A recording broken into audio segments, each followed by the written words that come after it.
Zdravo, poslušalke in poslušalci, bralke in bralci Večera. To je dnevno informativni podcast Večer je zjutraj. Veseli smo, da ste v naši družbi. Danes je sreda, 1. april 2026, dan, ko moramo biti dodatno pozorni. Moje ime je Miha Dajčman. Katere teme izpostavljamo tokrat? Toti reporter Milan ima 25 let. Govorili smo z Matjažem Šalamunom, Dejanom Vedlinom in Tinetom Križaničem. Bolezni srca in ožilja so najpogostejše pri starejših, a starostna meja za njihovo pojavnost se niža. V središče Maribora prihaja McDonald's. Naročite se na podcast, da boste obveščeni ob izdaji naslednje epizode. Vse skozi smo z vami na vecer.com. Krepko čez 5000 epizod in nobenega scenarija. Obiskali smo studio totega radia, kjer so nam Matjaž Šalamun, Dejan Vedlin in Tine Križanič ob 25-letnici kultne oddaje Toti reporter Milan povedali, kako vsako jutro nasmejijo Štajersko. Reportažo lahko preberete na naši spletni strani ali v časopisu, ogledate pa si jo lahko tudi v video obliki, snemal je Alen Rojht, zdaj pa objavljamo audio posnetek reportaže. Dame in gospodje, reporter Milan, sem ponovno na sledi zgodbe na terenu.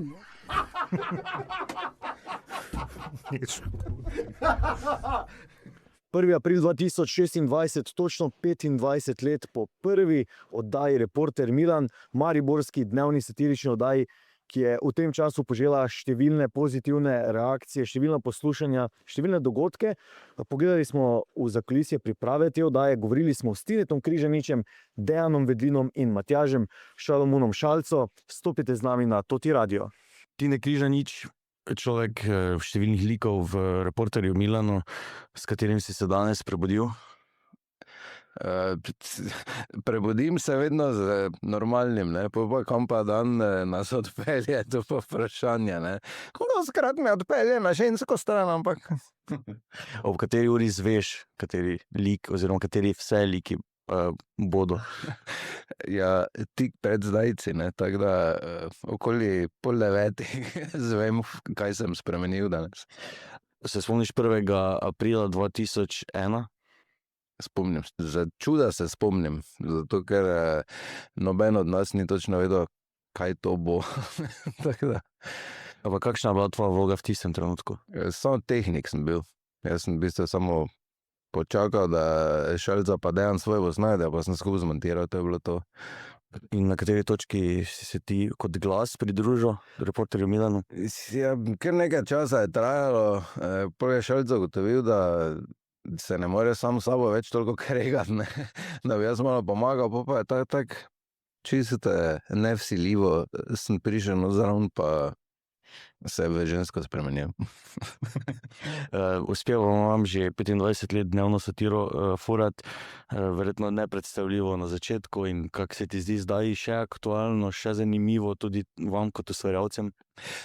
Zdaj, če bi kdo takrat rekel, da bomo 25 let delali, verjetno bi rekli, če je malo nor, pa da niti slučajno ne bomo tega 25 let delali, ampak je to v bistvu postalo pač način življenja naš, to je pač del nas treh in je to nekaj normalnega, pač da je Milan vsak dan, tako da je 25 let, ampak je minilo tudi kar zelo hitro. Preselili ste se vmes tudi na številne odre, je bil ta preklop iz anonimnega studia oziroma anonimno iz studia na oder zahteven? V bistvu smo mislili najprej, da bo to zelo lahko, pred prvo premiero smo vsi hodili dati odpoved, pa iti domov, pa si iti v jame živeti, ampak ko smo enkrat stopili na oder, v bistvu smo videli, da nam je tudi zelo blizu, pa da je sicer ful razlika, valjda, za mikrofonom, kot da noben ne vidi ali pa na odru stati, ampak uživamo in v enem in drugem. Kakšnih bo naslednjih 25 let? Bolj počasnih, ker ne moramo več tako hitro. Ne, bomo videli, kam bo šlo, Dejan Vedlin, 1. april 2001. Kakšen spomin na ta dan? Dan, ki je spremenil življenje, definitivno, čeprav takrat absolutno nismo razmišljali o tem, da se bomo 25 let kasneje še o tem pogovarjali. Bila je nedelja, kar je zanimivo. Takrat smo prvega snemali in smo se en dan prej dobili, smo nedeljo posneli potem za ponedeljek. Tako da zato 1. april ni bil v etru, ni bila v etru prva zgodba Milana, ampak je pa bil prvi posnet, ja. Kolikor vas poznam, si ti najbolj strukturiran in najbolj planiraš stvari, si vedno pripravljen. Si takrat vedel, kakšen je cilj reporterja Milana?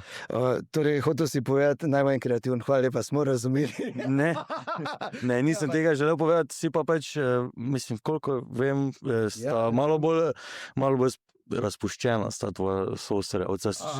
Samo nočem povedati tega v slabem smislu. Ne, mislim, jaz imam malo drugačen pristop, ampak takrat na začetku moraš vedeti, da sva bila midva s Tinetom še absolutno na začetku tudi svoje kreativne poti, na tak način sva se skozi leta ogromno naučila. O cilju zdaj, kaj pa bo, pa iz tega takrat nismo razmišljali, nam je bilo samo ok, našli smo eno formo in ta forma je novinar, ki sprašuje, tako ti zdaj v tem primeru, in nekdo, ki odgovarja, in da na naš način obdelamo te aktualne situacije, ki so in so zanimive ljudem. Kam bo to šlo, pa na kak način bo šlo, pa se pa je zadeva razvijala, ker je to tako vsako kreativno delo, ima eno svojo genezo, še vedno se razvija, ampak zdaj je forma že kar nekaj let, bomo rekli. Pardon. Kar nekaj let. Se poznam. Ja, kar nekaj let že kar fiksna, tako da. Reporter Milan ima 6 jajc, ampak nekako ti začneš v bistvu vse skupaj in tebe kličejo Milan, tudi v Milanu, pa verjetno kdaj kdo tudi na ulici. Kako si sprejel ti to vlogo? Na ulici me redko kdo kliče Milan, pa veš zakaj? Ker me na ulici redko kdo tudi kje sreča. Ker hodiš prezgodaj. Ja, delitev vlog je bila in tako je bilo nekaj kar naravno, ker tudi takrat, ko smo začeli, sem jaz že delal kot moderator v etru in je ta naravna je bila ta nekak vloga, pri kreativnosti pa jasno, da je ta levji delež pride očalce, midva s Tinetom, pa dodava v procesu kreacije, pa ne nazadnje tudi Tine potem v procesu izvedbe. Ti nastopaš v Reporterju Milanu resno, kot izpraševalec novinar, kak je težko zadrževati emocije, smeh in vse skupaj, ko zdaj nastopata dva zelo zanimiva lika? Tako bom rekel, da komaj čakamo na kaki moment, ko se zgodi, da vsi skupaj prasnemo smeh, kar je zanimivo, da se po 25 letih še vedno dogaja, kar pomeni, da nismo zgubili tiste neke igrivosti oziroma iskrice pri tem, je pa res, da je, veš, ko ti nekaj narediš na tisoče krat, neke stvari postanejo avtomatizmi in me tako zlahka tudi več ne vrže iz tira. Zdi se mi prava oseba, da bi vodil evidenco, koliko je Milano? Ja, Milano, vse smo računali, ampak številka je krepko preko 5000. Točno pa ne ve noben. Imaš kakega najljubšega? Ja, imam enih par najljubših, ampak če bi moral zdaj z glave, je potem ta zgodba o festivalu duhovne glasbe, kjer smo prvič imeli tudi muziko, takrat naredili prvič ta instrument, vzeti znano melodijo, pa narediti gor svoj tekst. Smo bili tudi eni od prvih, zdaj se to uporablja v številnih ostalih oddajah, pa hvala Bogu, da je tak. In pa tudi afera Čista lopata, ker smo takrat, se mi zdi, da prvič tak javno, vsi so vedeli, o čem govorimo, ampak uporabili smo zidarske izraze, kot so fršolanje, zaribavanje, plajbe vun, in mi je to bil en tak mejnik takrat, ja. Reporter Milan je imel CD-je, se spomnim kot otrok, ki me je mnogo predstav, ima recimo za to 25-letnico 5-urni program, imeli ste silvestrovanja. Kaj vse še lahko ponudi Reporter Milan? To je zdaj dobro vprašanje. Bolj vprašanje energije, ker volja je. Vedno znova iščemo neke stvari, ki bi jih lahko, ki jih še nismo. Ena od teh, lahko zdaj povem, še nerealiziranih je zagotovo film. tako da bomo videli, nekaj se malo tako o tem pogovarjamo. To bi bila še ena taka stvar, drugače pa ja, smo pa toliko stvari že naredili, ker smo imeli enkrat v silvestrskem programu Joža Springer šov, ne, mislim, da od tam težko greš više, ne. Evo, in še za konec, morda malo provokativno vprašanje. Marsikdo je v preteklosti popisal fenomen reporterja Milana, pa hkrati omenjal plehki humor, tičavun humor in še nekaj teh oznak je bilo. Se vas je kdaj to dotaknilo, pa kaj vi mislite o teh oznakah? Ne, zato ker 25 let kasneje smo mi še vedno tu, kje pa so ti kritiki oziroma kaj so pokazali.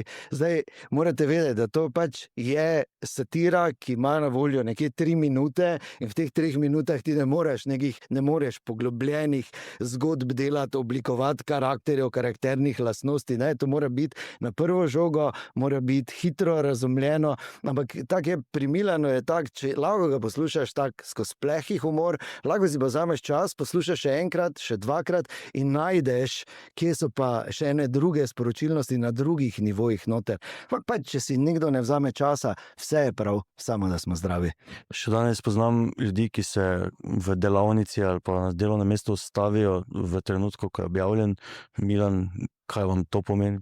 Največ, v bistvu, to je največ, da postaneš na tak način. Seveda mi smo po eni strani nekako oblikovali ta mariborski, samoironični, malo bolj čvrsti humor, ga na nek način definirali, po drugi strani je pa to največ, da ti veš, da lahko vse za nekaj trenutkov, par minutk, nekoga odtegneš od vseh skrbi, problemov, ki so in se vsaj v tistih parih minutah nekdo fajn počuti in gre potem malo lažje skozi dan. To je največji poklon, ki ga lahko dobimo od naših poslušalcev.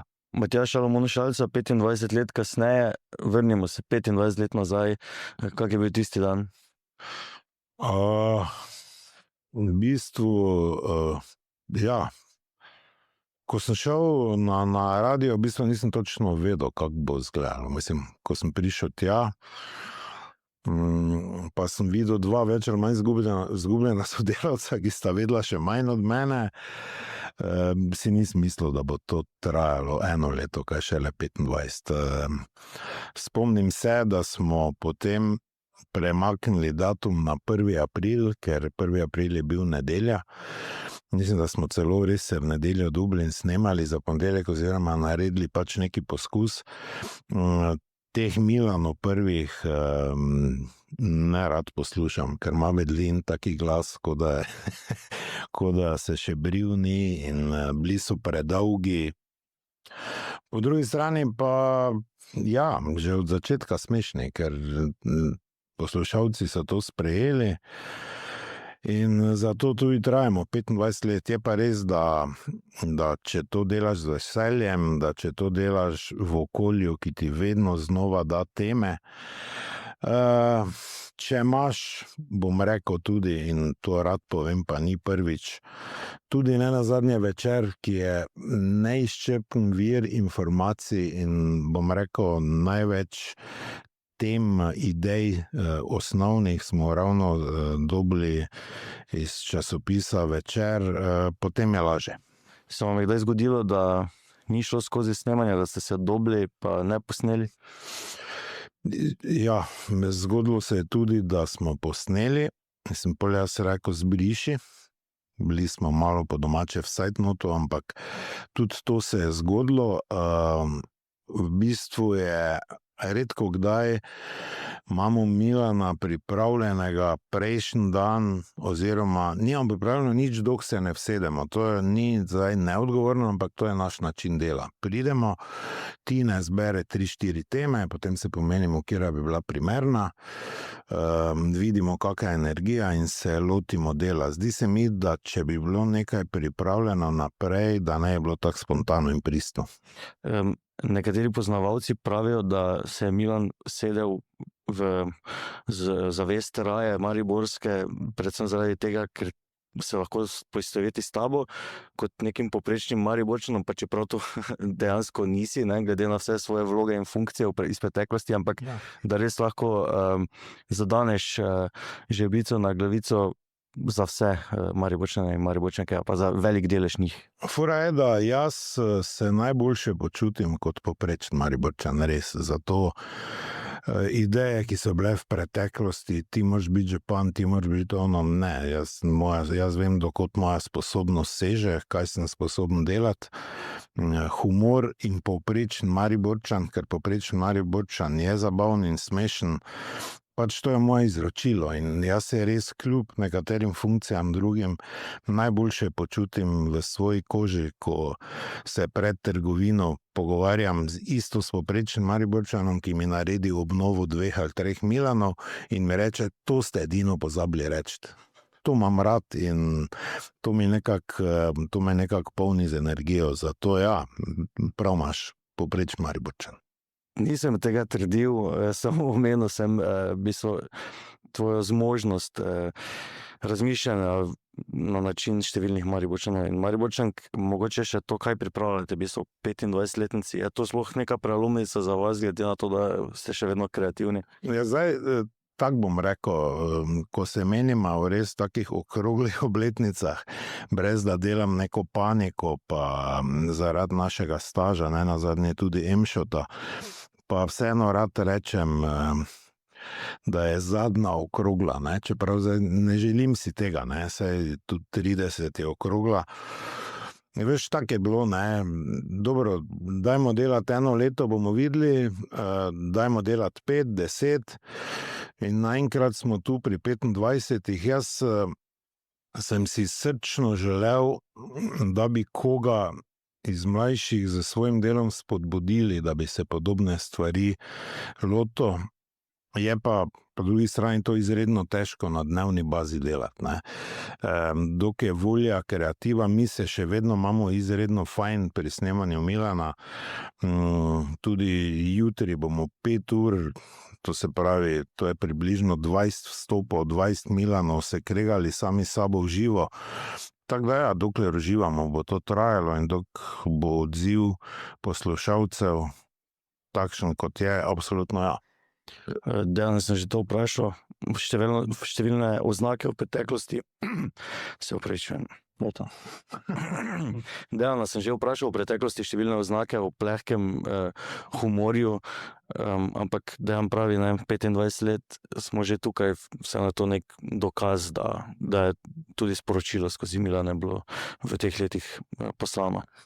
Jaz vedno, mislim, ko tudi slišim te očitke, normalno, da je vedno manjšina glasna, tako je, vedno rečem, ljudje sodijo, kaj je smešno in kaj ni, ne, zdaj, če imaš ti vse skupaj 600 prodanih predstav, pa 8-krat prodaš največjo dvorano v mestu z humorjem na zelo neugoden datum, kot je 25.12., pač so družinski prazniki, bolj jaz mislim, da je brez veze, da se pogovarjamo, kateri humor je pravi in kateri ni, ne.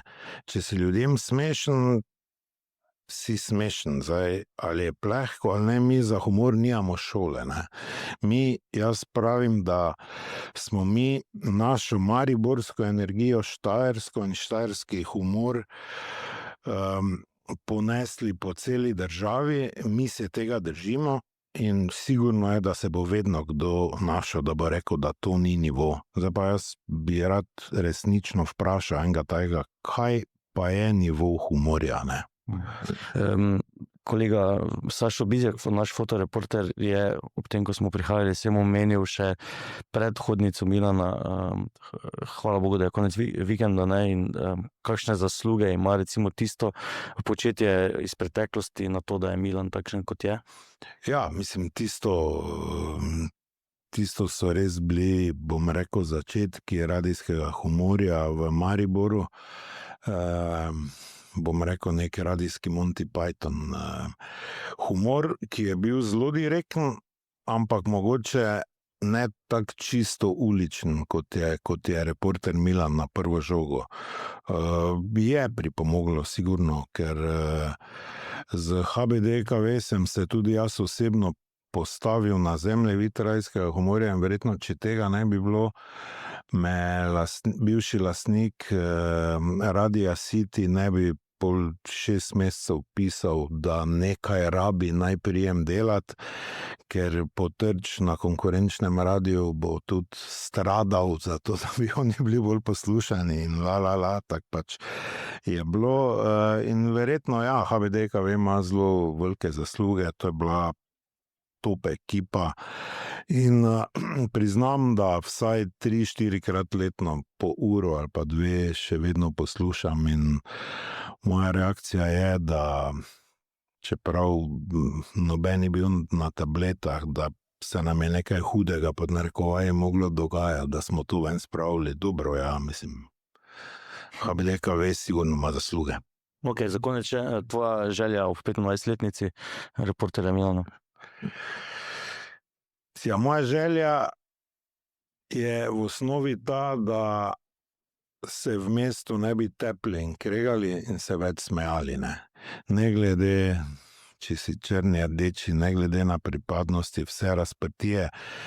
Vidim, opažam, da te tenzije nekako naraščajo, da je mogoče premalo dobre volje, ker z smehom in dobro voljo se da marsikaj rešiti. Še bolezen premagati, ne pa nekih brezveznih stvari, okrog katerih se ljudje kregajo. Dobro, to je bila še ena zgodba, raziskoval sem jo tudi Milan, od krivice do resnice. Jana Juvan pa danes piše o pretresljivi zgodbi. Citiram: "Prisotna sta strah in hkrati ogromna hvaležnost. Zdravnikom za to, da si preživel, za ljudi, ki so stali ob tebi." Pravi 40-letni Marko, ki se mu je lani jeseni življenje obrnilo na glavo. Na potovanju mu je počila aorta in je za las preživel. Na zabavi mu je postalo slabo in le dobri presoji prijateljev se lahko zahvali, da je še živ. Zaradi bolezni srca in ožilja v Sloveniji vsako leto umre približno 7500 ljudi, kar predstavlja kar tretjino vseh smrti. Večina teh smrti se zgodi pri starejših od 65 let. Srčno-žilne bolezni pa niso le tegobe starostnikov. Čeprav mlajše prizadenejo redko, so drugi najpogostejši vzrok smrti pri mlajših od 65 let. Po 40. letu naj postanejo ljudje bolj pozorni tudi na svoje srce, svetuje kardiologinja iz UKC Maribor. Če ima nekdo visok krvni tlak ali povišan holesterol v krvi in je debel, pa se splača spremljati določene parametre že prej. Sploh takrat, ko so srčno-žilne bolezni prisotne v družini. Smiselno si je občasno izmeriti pritisk in opraviti pregled krvi za vrednosti holesterola v krvi, dodaja kardiologinja. Več o srčno-žilnih boleznih pa danes v Večeru in na večer.com. In še za konec ta vest. V staro mestno jedro Maribora se po 12 letih vrača ameriška veriga restavracij s hitro hrano. V modno hišo prihaja McDonald's, podrobnosti na naši spletni strani.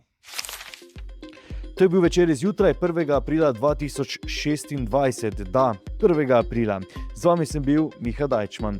Kakovostno novinarstvo lahko podprete tako, da se naročite na tiskani in spletni Večer, postanete naš sledilec ali bralec na družbenih omrežjih, naročnik naših podcastov in newsletterjev. Tako boste podprli novinarstvo, ki prinaša avtentične vsebine, ki jih pripravljajo naši novinarji in jih drugje ne boste našli. Želimo, da razumete, kako se vrti svet, želimo vam odstreti vpogled v čas in prostor, v katerem živimo. Veseli bomo vaših pobud, kritik in komentarjev na različnih kanalih. Se beremo in slišimo.